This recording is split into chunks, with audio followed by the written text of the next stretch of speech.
80,000 rupees के आसपास आपको मिल सकता है। लेकिन अगर आप ग्लोबल वेरिएंट खुद जाके लेके आते हो, फॉर एग्जांपल यूएस से या फिर किसी और कंट्री से, तो आपको काफी सस्ता देखने को मिल सकता है। इसमें एक चीज का ध्यान देना, अगर आप यूएस से मंगवाते हो तो आपको ये सिम ट्रे वाला ऑप्शन नहीं मिलेगा, यानी कि सिम डालने का ऑप्शन नहीं मिलेगा, आपको डायरेक्ट ड्यूअल ई सिम का ऑप्शन मिलेगा। तो इस चीज का ध्यान रखना, इसके अलावा और कोई भी डिफरेंस नहीं है, वो आईफोन परफेक्टली यहाँ पे काम करेगा। तो चलो अब सबसे पहले बात कर लेते हैं इन दोनों के डिजाइन एंड बिल्ड की। यहाँ पे देखने में तो आपको कोई भी डिफरेंस समझ में नहीं आएगा। जैसे कि आप देख सकते हो कि यहाँ पे दोनों ही फोन जो है ये ब्लैक कलर के हैं। IPhone 13 pro graphite black colour का है and iPhone 14 pro space black colour का है। इसके बैक साइड पे आपको ग्लास देखने को मिल जाता है, इसके फ्रंट साइड पे आपको सेरामिक शील्ड वाला ग्लास मिल जाता है एंड ऑल्सो स्टेनलेस स्टील की चारों तरफ आपको एडजेस देखने को मिल जाती है, जो कि फ्लैट एडजेस है। फोन के डायमेंशंस की बात करूं तो ये ऑलमोस्ट सेम है, लेकिन इन दोनों की थिकनेस में हल्का सा डिफरेंस आपको देखने को मिलता है। आईफोन 13 प्रो 7.7 mm का है एंड आईफोन 14 प्रो 7.9 mm का है। हालांकि अगर आप इन दोनों को अलग अलग यूज करोगे तो डिफरेंस समझ में नहीं आएगा, लेकिन दोनों को साथ में रखोगे तो बहुत ही ज्यादा माइनर सा डिफरेंस समझ में आएगा। वेट की बात करूं तो यहाँ पे 2 ग्राम का डिफरेंस देखने को मिल जाता है। दोनों की दोनों IP68 वाटर रेजिस्टेंट है, यानी कि दोनों को आप पानी के अंदर 6 मीटर तक डाल सकते हो फॉर 30 मिनट्स एंड दोनों सर्वाइव कर जाएंगे। And in terms of design आपको जो पुराना वाला नॉच था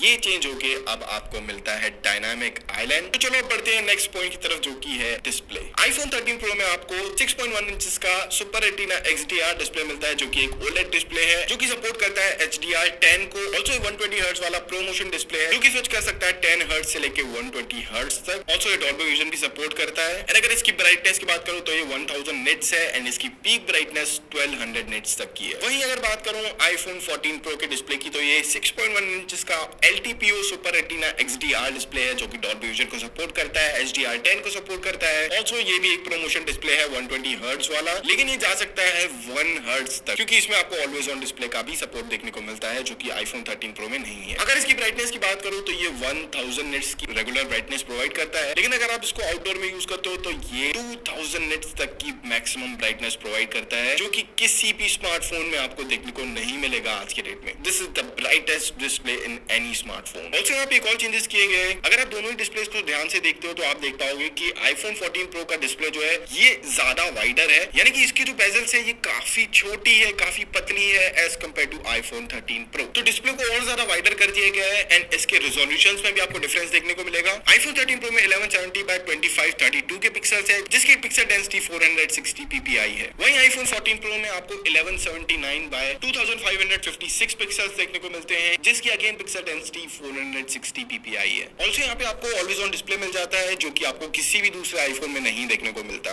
एंड इसकी डिस्प्ले में आपको डायनामिक आइलैंड देखने को मिल जाता है, जिसने की पूरी फोन इंडस्ट्री को हिला के रख दिया है। एंड ये डायनामिक आइलैंड काफी इंटरेस्टिंग चीज है। अगर आप इसके ऊपर टैप करते हो तो ये रिस्पॉन्ड करता है, जितने भी नोटिफिकेशन वगैरह आते हैं वो आप यहाँ पे देख सकते हो। अगर आप किसी से कॉल पे बात कर रहे हो तो भी ऊपर यहाँ पे आपको एनिमेशन देखने को मिलेंगे। जिसके अलावा अगर आप मल्टीपल एप्लीकेशंस एक साथ यूज करते हो तो ये एक मिनी डॉग की तरह काम करता है। सिर्फ इसी डायनामिक आइलैंड की वजह से काफी सारे लोग सोच रहे हैं कि उनको आईफोन 14 प्रो में स्विच करना है। एंड देखा जाए तो ये फीचर काफी ज्यादा अच्छा है, लेकिन ये कोई इतना बड़ा फीचर नहीं है जिसकी वजह से आपको इसमें स्विच करना पड़े। इसकी बात हम कंक्लूजन में करेंगे। फिलहाल अभी बात कर लेते हैं इन दोनों के डिफरेंसेस की। तो चलो अब बात कर लेते हैं इन दोनों के चिपसेट की। आईफोन 13 प्रो में मिलता है आपको A15 बायोनिक चिप, वहीं आईफोन 14 प्रो में मिलती है A16 bionic chip. A15 bionic chip 5 nanometer की चिप है एंड वहीं A16 बायोनिक चिप 4 नैनोमीटर की चिप है, यानी कि चिप का साइज और भी ज्यादा कम कर दिया गया है एंड इसकी परफॉर्मेंस को और एनहेंस किया गया है। दोनों में ही आपको 6GB की रैम मिल जाती है, दोनों में ही आपको 5 कोर GPU मिलता है एंड दोनों में ही आपको हेक्सा कोर CPU मिलता है। तो ये तो सारी ऑन पेपर बातें होती है। अब कर लेते हैं इन दोनों का गीक बेंच टेस्ट, ताकि हमको इनके स्कोर्स का पता चल सके। जब मैंने रन किया इन दोनों का CPU बेंचमार्क, तो यहाँ पे आप देख सकते हो कि ऑलमोस्ट दोनों ने एक साथ ही खत्म किया। थोड़ा बहुत डिफरेंस था इन दोनों की टाइमिंग्स में। और अगर बात करूं स्कोर्स की, तो आईफोन 13 प्रो का सिंगल कोर का स्कोर था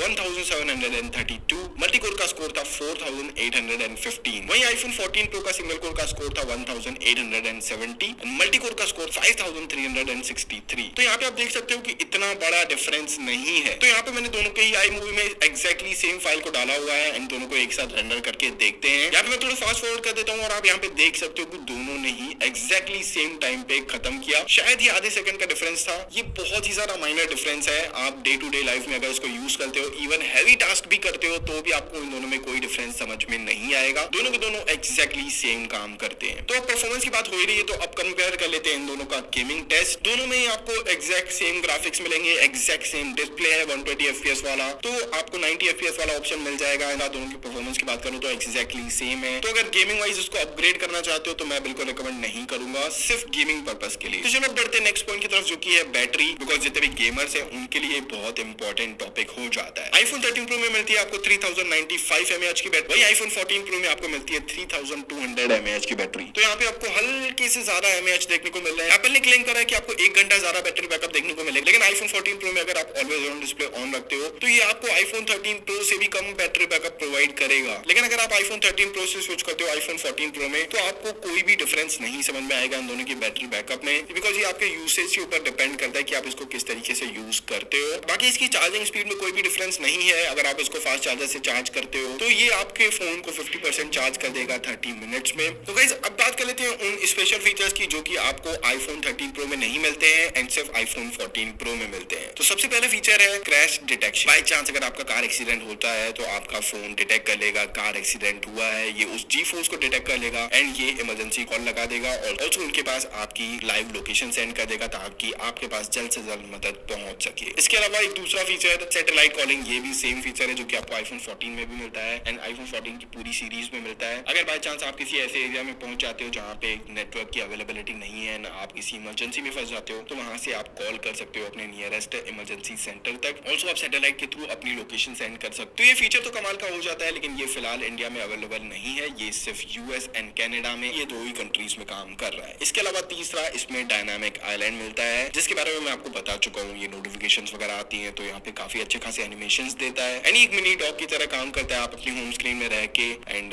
2 टास्क आपके बैकग्राउंड में चल रहे हैं तो आपको ऐप स्विचर खोलने की जरूरत नहीं है, डायरेक्ट यहाँ से टैप करके आप जा सकते हो एंड ये फेस आईडी वगैरह ओपन होती है तब ये काफी अच्छे खासे एनिमेशंस देता है जो कि दूसरे फोन से काफी ज्यादा डिफरेंट बना देता है। तो गाइस अब बात कर लेते हैं इन दोनों के कैमरास की। आईफोन 13 प्रो में आपको 12 मेगापिक्सल के 3 लेंसेज देखने को मिल जाते हैं जिनके अपर्चर कुछ इस प्रकार है। आईफोन 14 प्रो में आपको 3 लेंसेज देखने को मिलते हैं जिसमें से प्राइमरी लेंस आपको 48 मेगापिक्सल का मिलता है। इसके अलावा आपको 3 और लेंसेज का ऑप्शन देखने को मिल जाता है, यानी कि आपको टोटल 4 लेंसेज हो जाते हैं। फिजिकली 4 लेंसेज नहीं है लेकिन आपको 4 लेंसेज का ऑप्शन मिलेगा। पहला 48 मेगापिक्सल का प्राइमरी लेंस, दूसरा उसी लेंस को ये क्रॉप करके दूसरा टेलीफोटो लेंस क्रिएट करता है, तीसरा एक अलग आपको ओरिजिनल जो टेलीफोटो लेंस है वो देखने को मिलेगा और चौथा आपको एक अल्ट्रा वाइड एंगल लेंस मिलेगा। इस बार की फ्लैश को भी रीडिजाइन किया गया है। इसके अलावा 14 प्रो में आपको फोटोनिक इंजन देखने को मिल जाता है जो कि कलर्स वगैरह पे काफी ज्यादा काम करता है, आपको काफी एक्यूरेट कलर्स देता है। ऑल्सो इस बार के फ्रंट कैमरास में आपको ऑटो फोकस का ऑप्शन देखने को मिल जाता है जो कि काफी कमाल की चीज हो जाती है। ऑल्सो इस बार के 14 प्रो में आपको सेकंड जनरेशन सेंसर शिफ्ट देखने को मिल जाता है जो कि एप्पल का कहना है कि इम्प्रूव्ड है as compare to iPhone 13 pro के। बाकी इस बार के नाइट मोड वगैरह को काफी ज्यादा इम्प्रूव कर दिया गया है।